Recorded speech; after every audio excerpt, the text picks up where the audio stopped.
Welcome to the Forge, my wanton wildlings. I'm your creepsmith, and I hope you like my work.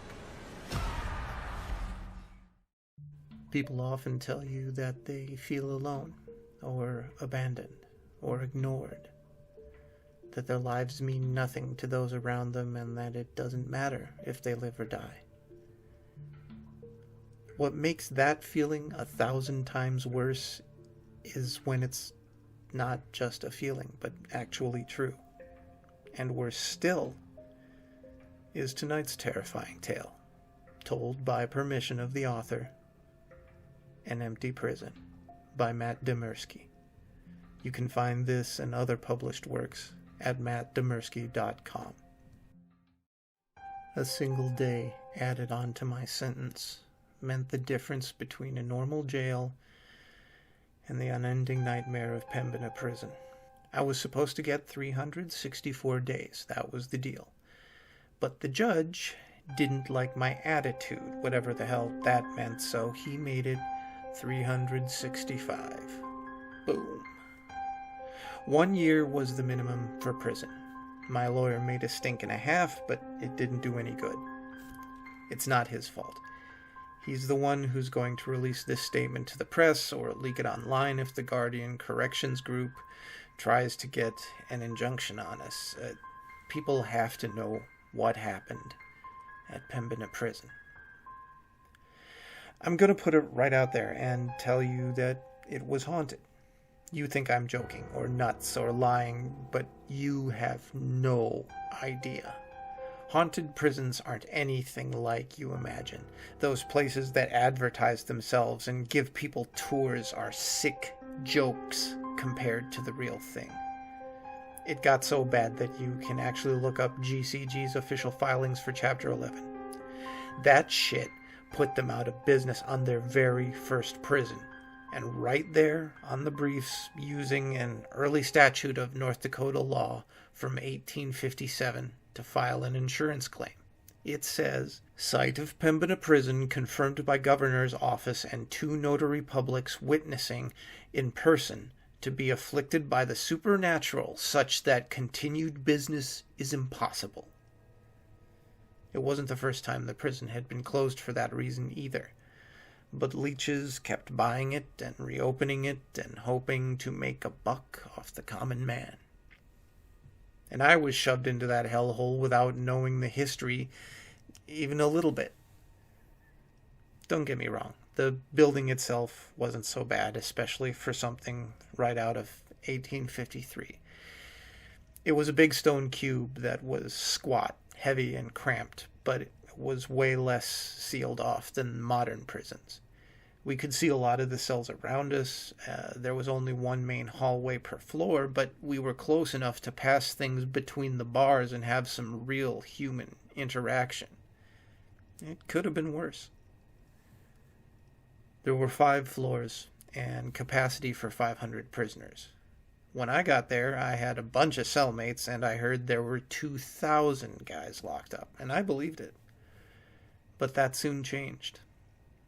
I didn't talk to anyone for the first 3 weeks. I'd never been to real prison before, and I was messed up over it. I didn't want to accept that I'd be in that place stuck with 3 other guys in my cell for an entire year. The whole prison seemed full of feral men. The bottom floor would start screaming and hollering and panicking in the middle of the night all at once. We were on the top floor, but we could hear their screams echoing through that old open layout like they were right there with us.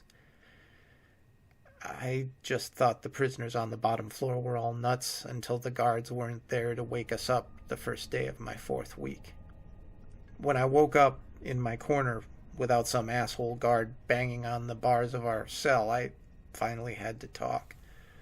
I asked one of my cellmates, Dante, what was going on, and I will never forget the fear in his voice as he said something that should have made us all incredibly happy.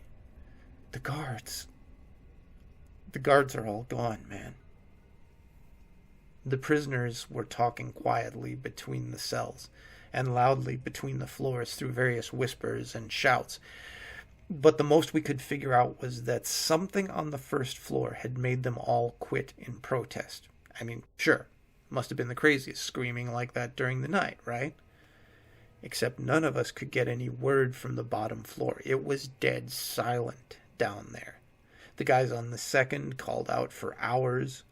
Someone was down there, they said, because they could hear shuffling footsteps walking around at random every so often, but whoever it was never said a single word. That was the first time Dante mentioned the crazy stories from the first floor.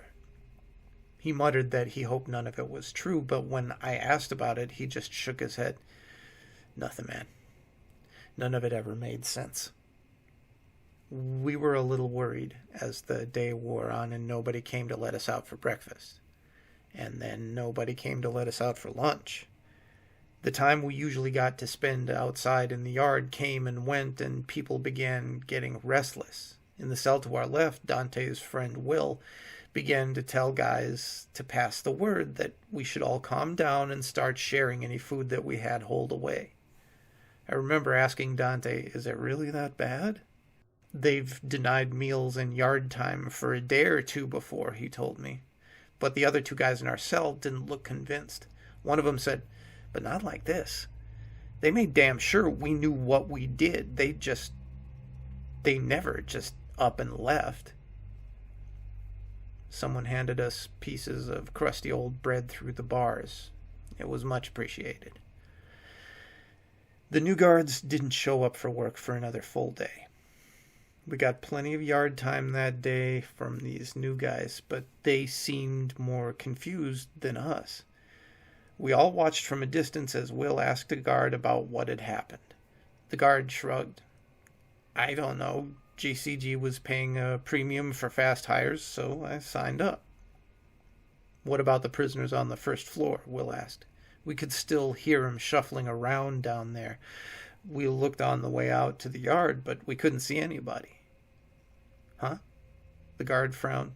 There's nobody in there. They all got transferred. Transferred? What the hell's that mean? Means the DOCR took him back, returned to state custody since the company couldn't handle him. That made sense. If the floor had been full of nut jobs, then North Dakota's first local private prison company hardly had the experience to handle them. But these new guys didn't even have the skills to handle us. There were half as many guards as before, and they didn't know the routines or who the dangerous ones were among us. As a result, they were distant, they were scared, and forceful. All except one guy, Kellen. Kellen wasn't the first guard to treat us like human beings, but by then, he was the only one around. He traded jokes while in the yard, he never hit us, and he looked us in the eyes when we talked. He went and found some paperwork to confirm that the crazies had actually been transferred, but it took 3 months to get that info out of GCG. By the time he told us he'd heard back, we'd sort of forgotten the whole thing. Then 2 nights later, maybe 2 hours past lights out, the guys on the second floor began screaming. Dante leapt up and fell over one of our cellmates by accident before shouting, "Shit, shit! Must be a fire!" The other guys in our row began banging on the bars and shouting for the guards, but the uniforms charged past and headed downstairs without even talking to us. We could hear them shouting orders down below and then yelling in confusion. The prisoners' screams were clearer coming from the second, and it sounded like they were terrified of something in particular, and they wanted help. The sounds of gates being slammed and people running reached us after about 10 minutes of shouting. And then it was silent. We sat in the dark, waiting and listening until morning. When the new shift came in, they were surprised and confused, and Kellen came by to ask what had happened. We told him what we knew, but he'd shown up and found open gates and an empty second floor. There was no indication of what had happened, and he promised to check with corporate and figure out if the absent prisoners had all been rapidly transferred. Again. Dante gripped the bars and made sure Kellen was looking right at him. "Please find out who the hell is walking around down there at night." Kellen blinked at him. "I mean, I'm a day shift, so I don't know what I can do, but what do you mean?" "The prisoners are gone," Dante told him fiercely but quietly. "But the guys on the 3rd floor said they still hear someone, maybe 2 or 3 someones, shuffling their feet every hour or so till morning." "I guess I could go look right now." Dante reached through the bars and grabbed his uniform, something which usually caught us a beating. "Hear me. Do not go down there by yourself. Stay in the stairwell unless someone's with you."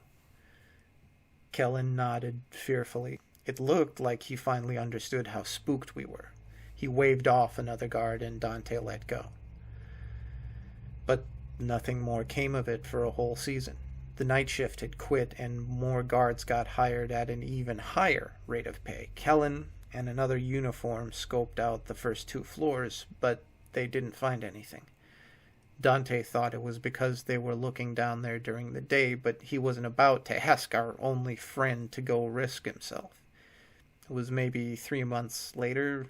Yeah, I was halfway through my sentence and I'd taken up drawing, so I had a pen and paper. When we woke up in the middle of the night to everyone on the 3rd floor screaming in absolute panic. This time we were less scared during the event itself. Will offered a guard racing past $500 from his commissary account if the man would come back and tell them what was going on. Dante listened intently, trying to hear individual screams from the 3rd floor over everyone else's shouting and confusion. I wrote down any words that he thought he heard. What I wrote down was, "Jesus Christ! Killing him! God! Let us out! Coming this way!" We weren't as scared when it was happening because we'd lived through it twice before, but this time the long-term fear was much deeper. Now we knew for sure that it was going to happen again, and any prisoners that had the means began lawyering up and doing everything they could to transfer to other prisons, even if it meant worse conditions. The problem was the North Dakota prison system was already overflowing, which was the whole reason GCG got started in the first place. So every guy that got out meant that it was that much harder for the rest of us. Both of our cellmates transferred, giving us more space, so that was nice, but it was small consolation. Apparently word had started to spread on the outside, and GCG's solution, instead of paying the guards even more, was to stop having a night shift at all except for just one poor guy. Kellen was a bit miffed that he hadn't gotten a raise out of the whole thing, but he was starting to believe us that something was going on. By then he'd been around a while and he knew that we weren't bullshitters. And too many other prisoners had told him they'd heard someone walking around on the 1st, 2nd, and 3rd floors at random during the night. It was just a few steps, sometimes as many as 20, but it only happened every so often, and only once it had been long enough that you thought it had stopped for good. One guy on the 4th floor had said he'd heard a full run from one end of the 3rd floor hallway to the other, clear enough that he'd expected a guard to come charging up the stairwell, but nobody'd appeared. He slit his wrists and got transferred out on medical leave the next day, so we took him serious. And that was enough to get Kellen to start doing some research on the outside. He came to us in the 7th month of my sentence with a pale face. Beside us, at the bars, Will asked, "What's the word?" Kellen seemed grim. "A lot of bullshit out there, but this place is mentioned a lot. It's been closed before, but I keep getting stonewalled when I asked for the historical documents. Thing is, I don't think the prison itself is the problem. Get this." He pulled out a notepad for reference. 2 Canadian priests, Fathers Norbert Provencher and Severe Domulin, visited Pembina in 1818 before it was even an official township. That was back when the Hudson's Bay Company was big around these parts. That's how long ago it was. Pembina was the biggest town in North Dakota back then, So the trading post was full. So the priests chose to sleep outside by where the Pembina River meets the Red River. Folktale has it that a vision of a rotting woman came in the night and stole Provencher's life. The two men bartered with her to split the remaining life between them, consigning both of them to live only 35 more years instead of the 70 that Severay had left. Severay got an extra month and 20 days as a gift from his friend for his sacrifice. He paused as if we might guess the obvious outcome. They both died 35 years later. I knew Pembina Prison had a horrible problem, but that didn't mean I had to believe everything. Let me guess. A month and 20 days apart. Kellen nodded. Dante snorted. It's true, dude, Kellen insisted. The dates of death are right there on Wikipedia. But get this. 35 years after 1818 made their death year 1853, the year this prison was built. And the place that they camped that night? By the meeting of the rivers? I didn't know what it meant, but I was beginning to feel very uneasy. It's right here, isn't it? He was dead serious. I think there's some shit here. Ancient shit. I asked a guy I know. He's got Chippewa relatives over at Turtle Mountain. They know the history of the Red River better than anyone else. He said his uncle had told him to never sleep at the meeting of the Red River and the Pembina River. He said something lives here, under the ground, and it awakens with the changing of the seasons.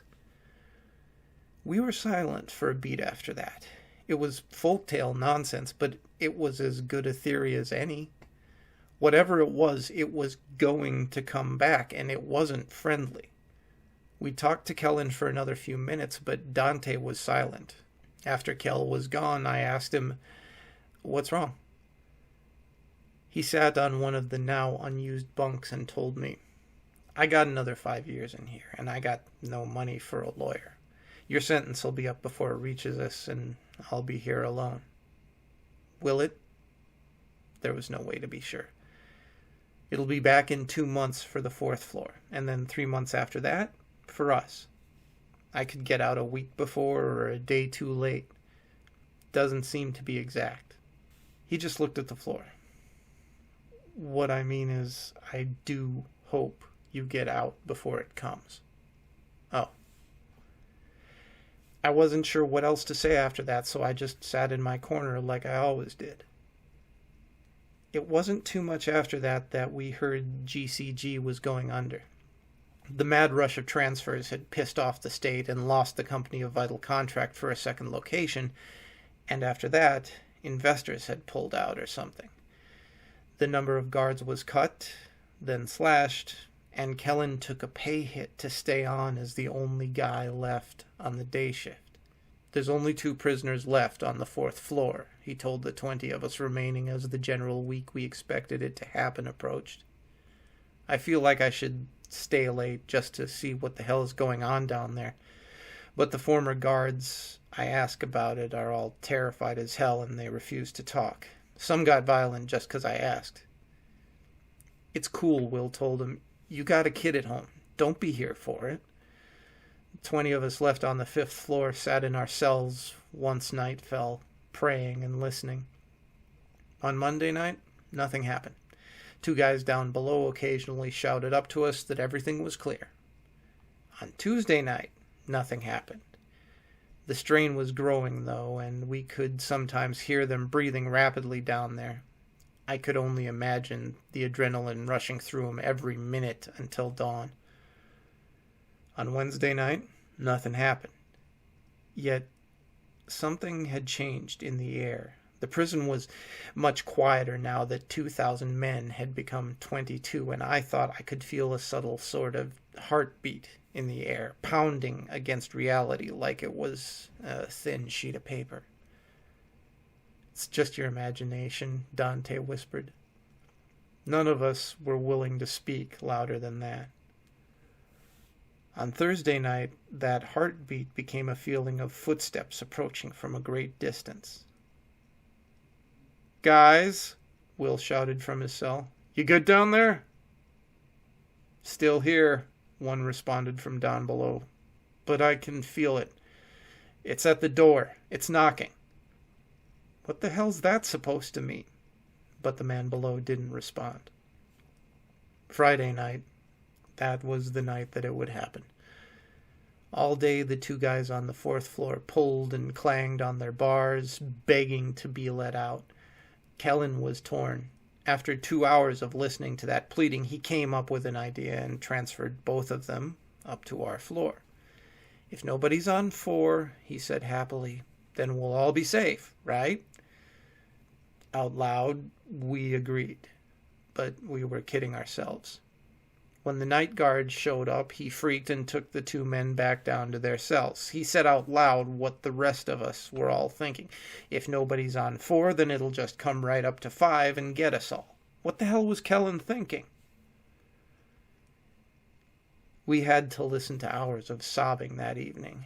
It was the hardest trial of my life. I wanted to call out to the night guard. I wanted to ask him to get those men out of there. But if I did, I knew whatever was coming would find all of us instead. The moment it happened was like a cold hand on my shoulder. "What's going on down there?" Dante shouted. The man who was not sobbing called back, It's changing." Will demanded, "What's happening? Tell us." "It's red." "Red? It's red." "What's red?" Will yelled instantly. "God damn it, what is it?" We stared down the hallway at the night guard, who was listening in fear. And then the screaming began a few seconds later. This time, only 1 floor above, we could clearly hear their every word. The sobbing prisoner shrieked, "There! It's there!" The man who'd been communicating with us began incoherently raging with fear against his bars. Then, strangely, he stopped. The 20 of us clung to our bars, unable to help, unable to flee. Many of us cried, but we were otherwise silent, for to yell would be to drown out the last words of the men below. But they were eerily quiet for nearly 2 hours. We waited in strained silence as random footsteps traversed the 4th floor every so often. What was happening? For the first time, the victims of whatever was going on down below had chosen to be quiet instead of yelling for help. Why would that make things different? At long last, the sobbing man broke the silence. "Oh my God, it's coming your way!" "Shut up! It'll see you! Distract it! Hit your bars!" The sound of clanging echoed up the stairwell. The sobbing man said with terror, "It knows! It knows! Jesus Christ, do something!" We were no longer silent. We echoed that sentiment loudly and repeatedly to the guard. "Do something!" He just stood there, literally quaking in his boots. Will screamed at him, "Snap out of it! The other guards and prisoners got away. You can too! Whatever this is, it won't follow you if you let them out and leave." I shouted, "They're gonna die down there!" Dante threw his shoe, and the impact finally snapped the man out of his terror. The guard ran to the stairwell and descended. The first thing we heard him say was a taken aback, "Mary, Mother of Christ!" The sobbing man again, "Over here! For God's sake, let us out!" The other prisoner wasn't talking, for some reason. We could hear his gasping terror, but that, too, went quiet. Then we heard a buzzer, and all the gates on 4 slammed loudly open. The sounds of panting, running, and someone dragging something followed. And then the prison went silent.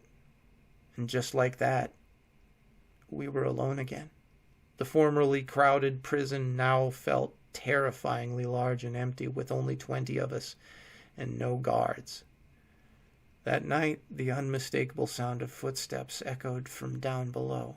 I counted time as best I could, 40 minutes, and then someone took 3 steps out of a cell and into the hallway. An hour and 6 minutes. Someone ran 10 steps along the hallway and then stopped abruptly. 28 minutes. The footsteps approached the stairwell, but then turned into a cell and went silent. Thing was, whoever it was sounded barefoot, and the starting and stopping locations didn't match. Where they ended was often nowhere near where they began again later. By the time dawn came, we were scared into motionless, terrified silence, and it took Kellen's arrival for us to begin stirring again. With GCG in bankruptcy court, we no longer had a night guard at all. If it came for us, there would be nobody to let us out of our cells like everyone else. We hardly talked. We hardly ate. Each passing day was a grain of sand falling through an hourglass, marking our executions. Our fellows began confessing to crimes they hadn't even committed just to get transferred to Supermax out of state, the only option left. Well, that and attempting the other option. One by one, Kellen escorted or dragged guys out of our floor. 20 became 15, then 10. Then it was just me and Dante with Will in the cell to our left.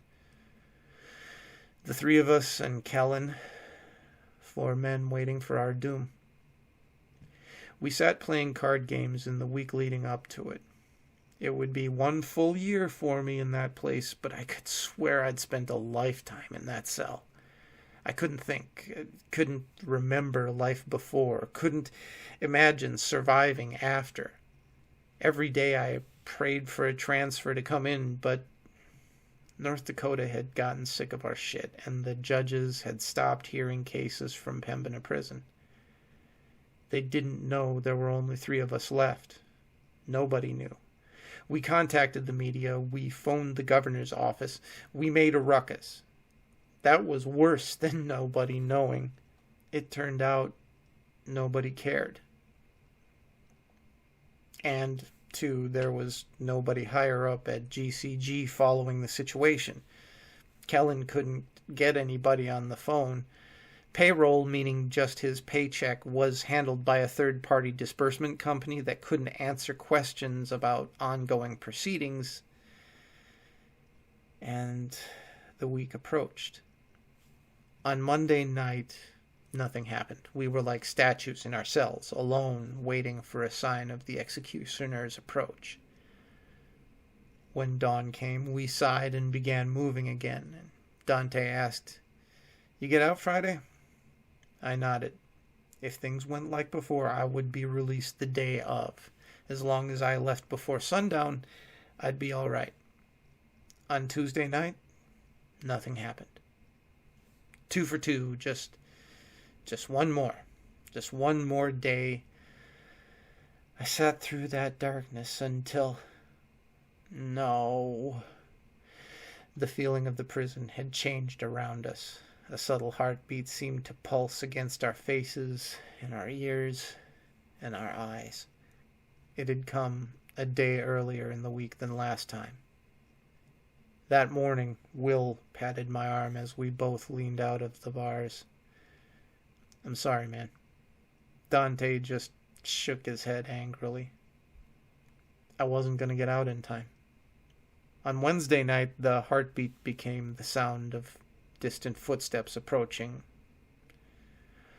On Wednesday night, the heartbeat became the sound of footsteps approaching from some unfathomable distance. I think I stood at the bars of our cell that entire day, fingers wrapped around the metal with force to match the tension in the air and in our minds. This couldn't happen. This wouldn't happen. My lawyer would walk in and tell me he'd gotten the judge's unfair addition of an extra day removed. 1 day. 1 goddamn day. Even if I'd spent the whole year in this prison, 1 day still meant life or death. Let me out. Let me the hell out, for God's sake. But nobody cared and nobody would listen. I'd like to tell you that Kellen stayed late that night. I'd like to tell you that when the entire floor began to glow red, the hallway, the cells, the stone itself, as whatever ungodly abomination in the earth began to wake, upon the changing of the seasons, as distant footsteps became a traveler at the door of our minds. I'd like to tell you that Kellen was there and hit the button and opened the gates and just let us all out. I'd like to tell you that I didn't see anything and that I'm not permanently a broken man. I didn't claw at the walls of my cell as it approached slowly, moving a few steps every 20 to 70 minutes. I'd like to tell you that all three of us were able to run away and escape that horror upon reality with its rotting hands and its blind eyes and its radiating crimson light as it searched for us at random. But I can't give you a satisfying end to this story. The disbursement company fired Kellen and changed the locks on the property. According to their paperwork, all the prisoners had been removed, and they thought he'd been getting paid for guarding an empty prison. They left us in there for 11 days before the error was found, which meant 11 nights with that thing. For 11 days, we starved. For 11 nights, we sat absolutely still, not daring to move or breathe or even look left or right. It knew where we were generally, and it stood right outside our cells for hours. And sometimes it walked right through the bars and grasped at the beds around us, daring us to make even the slightest motion. When you've spent 6 hours staring into the blind crimson eyes of a rotting demon, unable to blink your eyes for fear that it'll hear the air your lashes move, when you see what it has seen, the worlds it's walked, reflected in its hellish red, you'll understand. No one cares. I'd like to tell you that Kellen actually existed. I'd like to tell you we had a friend among the guards and that it wasn't all bad. I'd like to tell you I wasn't traumatized by the hell I went through being left to rot and left to die as nothing more than a number on some corporation's books. But no one cares. Yeah, see, that's one of the things they won't tell you. Hell isn't another dimension or a punishment of some cosmic teetotaler. Hell is something we make ourselves. Something we're consigned to through our own actions that no one else wants to hear about. Prison is a hell, yes, but it isn't the only one, or even the worst one. The worst ones you can never escape. Stay scary, my wildlings. Don't piss off the judge, and make the most of your nights.